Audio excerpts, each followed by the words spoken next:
Welcome everyone to Vested Interest. This is Shane back again for another stock pick of the day video. It is September 10th. We are going to take a look at one in my portfolio. We don't look at a lot of them in my portfolio. I like to get through most of them at least, once every 6 or 7 months or so. We haven't taken a look at Ally. Ally Bank is the bank that I use. It's also in my portfolio. So we will review this one today out of the financial sector. And if you are new to the channel or you have not done so, go ahead and hit that thumbs up button down below if you find any value in the content. Make sure you are subscribed to the channel. Join us on this journey to financial freedom. Make sure you click that subscribe button down below. Click the notification bell so you're notified whenever we put out any new content. I do these stock pick of the day videos series Monday through Friday or Monday through Thursday whenever the stock market is open. If the market's closed, I do not cover them here. Last week we did not cover Mondays because we had the day off, national holiday there. So we didn't cover one there. I also do subscriber suggestions or viewer suggestions. So if you have a company like Ally you'd like me to cover in the stock pick of the day series, go ahead and drop it down in the comment section below. I'll work it into the rotation. Really appreciate all the subscribers out there. The channel continues to grow because of people like you. You guys are awesome. So very special thank you to everyone out there who has taken the time to watch, comment, and like the videos. And a special thanks again to the subscribers. You guys are awesome. Now, the vested interest stock screener, this is how we are going to run through the video. We will utilize this screener at the end to see how this one stacks up. This is also how I look at a company on a high level out of the thousands of companies out there to invest. It gives me kind of a quick look at a company to see if I'm interested in doing more of a deep dive into the financials. And in this one specifically, because it is in my portfolio, it is a way to back check that it still meets some of the initial screener that I set up. And if it doesn't, typically what I do is I look back at the financials, do a deeper dive into the financials, just as I would if I was reviewing any other company to buy or reviewing a company to make sure it still meets the standards that I set. So that's the idea behind this screener, and it is just that. It is an initial screener. It does not mean that I am buying or selling depending on where it's at. It just means that it either makes it onto my watch list, or if it's a company like Ally that's already in my portfolio, do I need to do more of a deep dive into the company? Is it potentially in danger of no longer meeting the criteria that I set, and should it possibly be removed from the portfolio? That's what this initial screener is for. If it makes the screener, I do more of a deep dive into the financials of the company, looking at stuff like the margins. Are they growing over time? What is the PEG ratios? What is it compared to other companies in the same sector, in the same industry? What does their revenue look like? Is it growing over time? What is their assets over liabilities? Do they have more assets over liabilities, enough to, if they had to, sell off some assets to pay down the liabilities and debt? Is their debt growing or decreasing? A lot of other information you should be looking at the balance sheet and income statements with these companies. So again, just initial screener here. That is what this is. You can tweak this to your liking. Don't blindly copy my screener or anyone else, or investing criteria that anyone else might have on YouTube or any other avenue. Now back to Ally. Check them out at www.ally.com. That's www.ally.com. That is their homepage where I pull this information from. And this is a bank. Doing it right is the core of who we are. We're making banking smarter and simpler while serving our communities. We value and encourage the mantra of working better together. Our commitment to our customers has been at the core of who we are for 100 years. This includes connecting with our communities. And this is an online bank. They don't have any locations that I know of. So it's all online, and they do offer, auto loans, banking, regular savings, checking. I do my investing through them, so you do have the ability to create a portfolio and do your investing, corporate finance, credit cards, everything that a bank, home loans, everything that a bank, personal loans, everything that a bank does, Ally Bank does as well. Now, the reason we are taking a look at them, huge drop on the day, 17.62% down on the day. That is a huge drop for a year, let alone in one day. So something's going on here. That's part of the reason why we're looking at them. We are talking about Ally Financial, ticker ALLY, out of the financial sector. Closed out the day at $32.67. It actually looks like they're down a little bit more in the after hours. 52-week range as low as $22.54, as high as $45.46. So they are floating between their 52-week high and their 52-week low, not within 15% of a 52-week low there. Market cap of 9.954 billion, a beta of 1.39, so they are more volatile than the overall market here. You can see that volatility throughout the day. Looks like they actually started out the day on a good note, and then boom, right down they go. Tried to recover a little bit, and then down further, maybe tried to recover a little bit towards the end of the trading day. PE ratio, price to earnings, $14.08 per share. But for these companies, banks specifically, we should not be looking at PE. We should be looking at price to book. We'll do that here in a second. EPS, earnings per share, sitting at $2.32 per share. They do have an earnings date coming up sometime between October 16th and October 21st. Forward dividend is $1.20. That's an annual payment there. They do pay out quarterly, so divide by 4, though we'll see that here in a little bit. Nice starting dividend yield on this one at 3.03%. I actually have a locked-in yield on cost at 4.6, almost 4.7%. So that tells you how, and you'll see my position here in a little bit, how long ago I was buying them and how much cheaper, even cheaper than they are, even with this 17% drop on this one. Ex-dividend date, August 1st. So their ex-dividend date was last month. Looks like they paid out on the 15th. I remember getting my dividends there. So you would be in line for the next payout, though you're going to have to wait a few months here. 1-year target estimate, at least according to Yahoo Finance, $45.69 per share. So that does speak to some upside as far as price appreciation on this one, and would put them close to where they were at their 52-week high, slightly over that, and back to where they were before the 17.62% drop. Jumping over to the right, we're going to take a look at dividend yield theory and see if this one is potentially undervalued. To do that, we compare their 5-year dividend yield average at 3.05% to their current 3.03%. Over here where it says forward, same number, 3.03%. And since it is lower than their 5-year average, that speaks to overvaluation. And these are pretty close.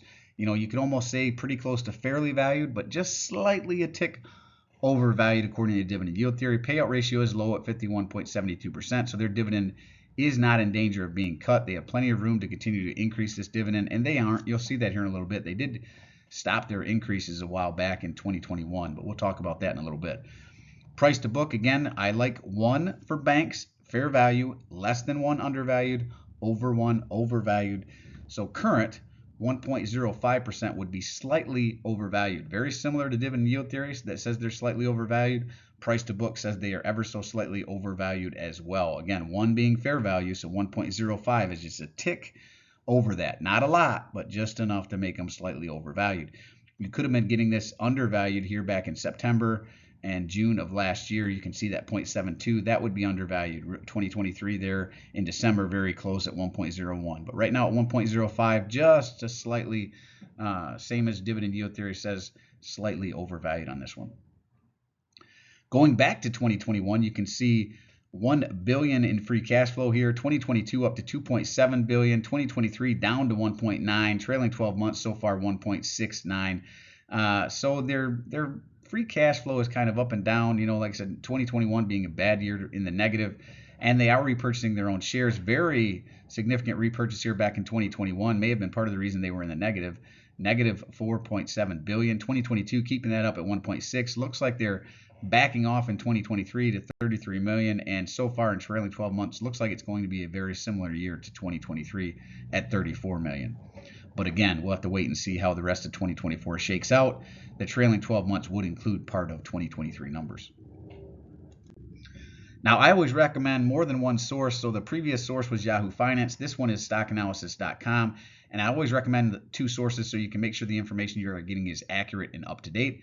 And as you can see, this price target was last updated on July 18th. That's what I mean. Sometimes these companies, stockanalysis.com, Yahoo Finance, you know, all the different companies out there that you can go to, Seeking Alpha, many other ones out there, and you can pick any sources that you like. Just make sure you're not just blindly trusting one source, because again, sometimes they're outdated information, sometimes it's just wrong, right? Sometimes they get it wrong.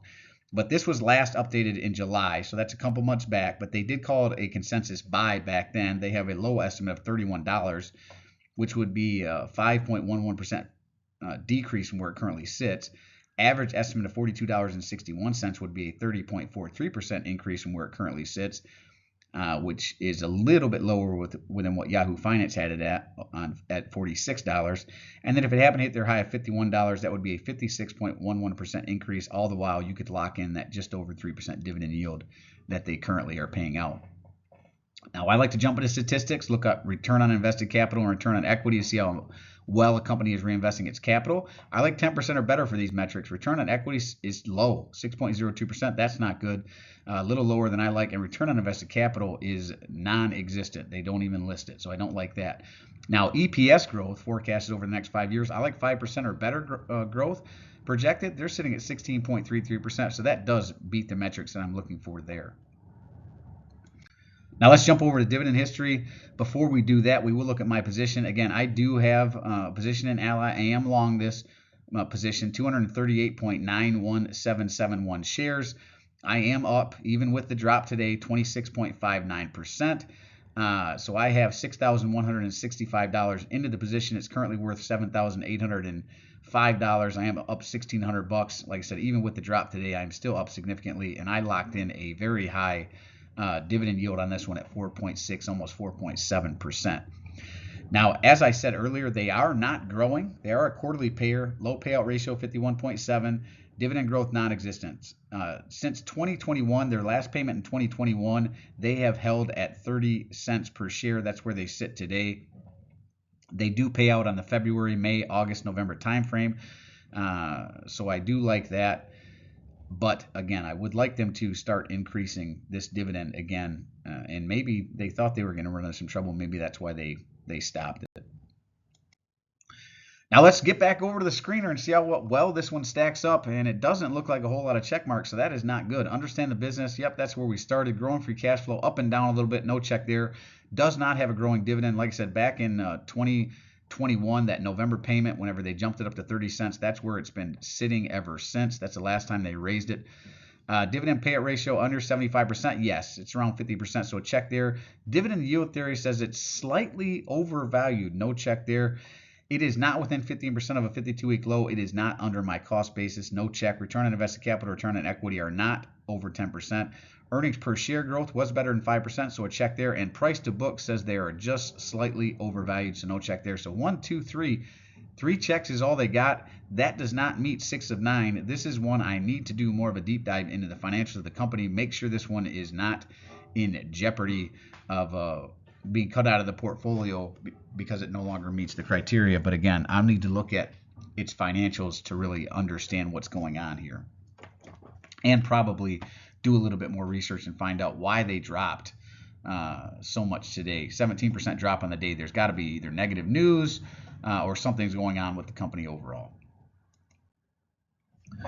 Well, as always, appreciate you stopping by. If you haven't done so already, don't forget to show me some love. Hit that thumbs up, ring the notification bell. Most importantly, subscribe to the channel. Join us on this journey to financial freedom. Join the vested interest community. Drop a comment down below. Let me know what you think of Ally.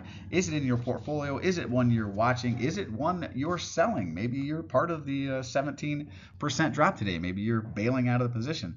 I do personally read and respond to the comments. I am always interested to read your questions, opinions, or suggestions for future topics. So again, I do viewer suggestions. So if you have a company like Ally you'd like me to cover in the Stock Pick of the Day series, drop it down below. I'll work into the rotation. And this is Shane signing off, wishing peace and prosperity to you and yours. And remember, financial security comes to those who take a vested interest. Hey, thanks for stopping by. Thanks for tuning in. I hope you have a great day, and we will see you in the next one. I'm not a financial advisor. Nothing in this presentation should be considered financial advice. I'm only sharing my opinion and investing journey for educational and entertainment purposes. Investing involves risk, changes, money, and any amount you're not comfortable using. Always do your own research. Invest based on your situation, circumstances, and select criteria, or seek the advice and counsel of a certified financial advisor.